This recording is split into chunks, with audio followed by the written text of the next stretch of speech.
Cradle, The Rise of the Chosen, Chapter 7. Takuma turned back to look at the man, and his eyes were still too bright to stand. It set his eyeballs tingling. "Do you mind with the eyes? Can you turn them down? Dimmer?" Takuma asked. "Just walu tilu bundi. It's not me. Hijui not mikuluman. You are seeing something from me and interpreting it." Takuma tried to look at the man again, but it was still too bright. Mishun Wan. No, know the truth, the man explained. Somehow, Takuma slightly understood what the man meant, and he looked into the blinding light and breathed steadily, and kept looking into it until it dimmed by degrees, and he could see the man's gold eyes. He didn't have Itoriyama like Takuma expected him to. "Have a seat, friend," the man offered. Takuma sat slowly and tried to slow his train of thought. "Iaitul, Takuma. Bichi Anawanu. I'm Takuma. Nice to meet you." "Foji, Josh. Hij Bishni Aniwanu. They call me Josh, and nice to meet you. I saw you had figs and date over there with your friend. Can I have some too?" Josh asked, smiling. "Tikju, sure." Takuma produced the figs and dates and went to hand Josh the fruit, but Josh was already handing Takuma a piece of pita and a saucer of garlicky smelling hummus. Takuma didn't know what to do. "Virju, pidi muli, susticha. Not every day you get to taste others' works." Takuma smiled and nodded, and they traded their food. They ate in silence, and Takuma felt a happiness growing inside, and he was thankful for it. "Aptul buen mishmu shini. You'll get used to it, then you'll turn on me." "No, I won't." "Uruji kuma. I wish that were true. Anyway, Ital Volkumen? You know the Volkumen?" Josh chuckled and nodded. They refused to catch up on the language. "Aki, buki. This set the two of them laughing hysterically. Takuma dipped his pita in a saucer and took a huge bite and chewed quickly, and then wiped his mouth with the back of his wrist. "Volkumen Jida? Have you traveled with them?" "Iniwa, sure have." "What are you?" Takuma asked, and looked quickly at Josh's eyes and then away again. "Jitio Uptul Juktuki Noit Dimu. It doesn't matter who I am. It matters what you do." "Zituit, but I'm young." "Yes, you are, and that is a blessing." "Gili Vitu Aisul, but you'll be older soon." "Because I'm going to travel with the Volkerman?" "Yi, Dolio Nyoto Fikui." "Nah, because that's what humans do." "I appreciate it, but can I get a straight answer from you?" Takuma took another bite of hummus and pita. "Yoritu, poichet, noit, you are great. I want you to figure things out." "Like I said, zituit," Takuma reiterated. "Tell me this then," Josh began. "Do you feel it is time to leave this compound now that you have found me? And give me an honest answer." "Well, yeah, me too. It's obvious." "Okay. Iru tuop inji jujin ji. You expect me to tell you what to do?" Takuma knew it was important to think this over before just giving an answer quickly to seem wise. "Piru, ue noit rietu buen niji yuil. Honestly, I think you'll tell me anyway, but I won't understand until later." Josh's eyes got a little bright again, then dimmed quickly. "You are wise. Inulu Iturorama. Not just because of the eyes." Takuma stopped chewing once he noticed Josh staring at him. Then this mysterious man's lips started quivering, and he broke down into sobs. Takuma didn't know what to do, but Josh started coming back just as quickly and shook his head slowly. "Yonjionich? You okay, man?" Takuma asked. Josh finally got back to normal and nodded. "You already know. Diju, Wiuti, Diji, Ziti, Nuit, Tikol. Remember, seriously remember there's only one God. Soji. Keep that in your heart. Takuma looked at the man and couldn't put his finger on why he felt a strong brotherly love at that moment. Josh smirked. "Your eyes got really bright for a second there," Josh stated. "Taiji Nuit? Really? Who are you?" Takuma asked. Let's get out of Dodge, Josh said, and slowly closed his eyes and everything went white. The foremost Volkuman took his index finger from between Takuma's eyes and stood there motionless for a few moments with that same metallic humming.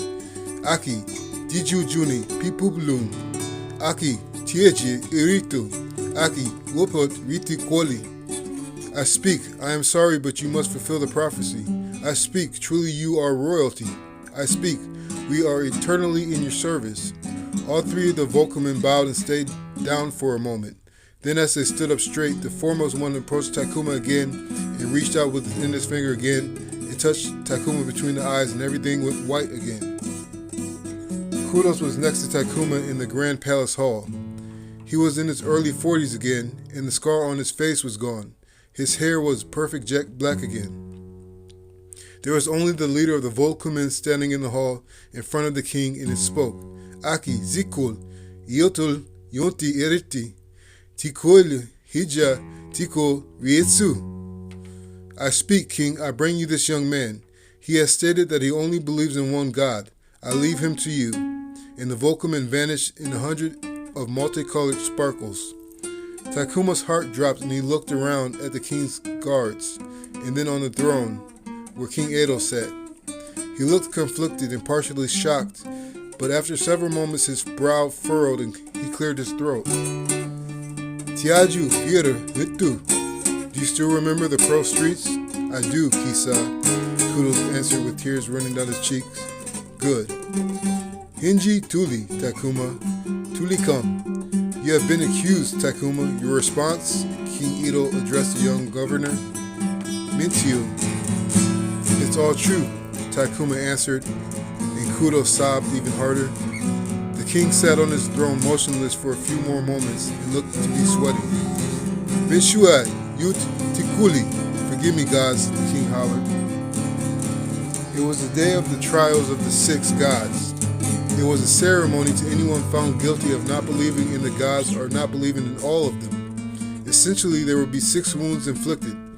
A slice over the left eye for Jimti, the god of wisdom, a slice on the neck for Sital, the god of fortune, a stab wound in the right breast for Silu, the god of love, a stab wound to the left thigh for Lo, the god of health, 2 teeth pulled for Konto, the god of faith, and finally molten silver poured over the right hand for Aitor, the god of magic.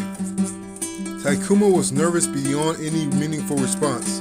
He was numb to the point of only hearing faint whispers of his thoughts. He stood under the dark skies. The clouds were thick and gray, holding storms and rains. He stood on the huge green moss-covered stone slab where sacrifices of the highest matters were made. He tried not to look at the huge crowd because of all the people he knew. He believed wholeheartedly in one God, but these people were his life. And then it happened. His mother climbed up the slippery green moss sacrificial slab and stood in front of him furiously. Hiju, Taimilu, Fukai, Du, Junti. You were never my son. Good riddance. I hate you. And she slapped him fiercely on the left cheek and spat at his feet, a sign of disgust. He didn't cry because he wanted to show God how much he loved him, but he was gone. After it was over, they all left him in a huge pool of his own blood, with a ceremonial dagger in his chest and another dagger in his thigh. His right hand was fused to the slab with the now solidified silver. Still, he didn't cry. He feared his God and just wanted him foremost to show him his fatherly love. Then they came. The black shadow men were approaching the ceremonial killing slab through the tall green grass. The moon was full and shining on Takuma, but the shadow men remained dark. Takuma's eyes were on fire, and he knew he had to get up. First things first, he ripped his hand free from the hardened metal, losing copious amounts of skin. The hardest part was making it back to his feet, but after working himself breathless, he stood. Mintul, father, he whispered. The shadow men surrounded Takuma and pounced on him. The young man tried to break free, but they were hard and strong, and he knew they were trying to pull him into that black rectangular shadow in his view's periphery. They tried to drag him all the way in, but somehow Takuma found the strength to gain inches away from the portal, and then he would get pulled back again.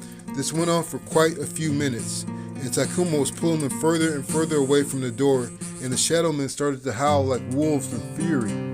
Takuma looked over his shoulder and saw Josh in a glowing white hooded cloak, with a hand on Takuma's head. Josh vanished, and the shadow men were sucked back into the portal. Takuma blinked and felt the ground around him was still slick with his blood, but somehow his right hand was free. He smacked his parched lips and tried to sit upright, but slipped on his blood again. He was completely exhausted, so he lay back down in his own blood and slept as the sun rose. Mintul, mintul, parete, mintul. Father, Father, thank you, Father.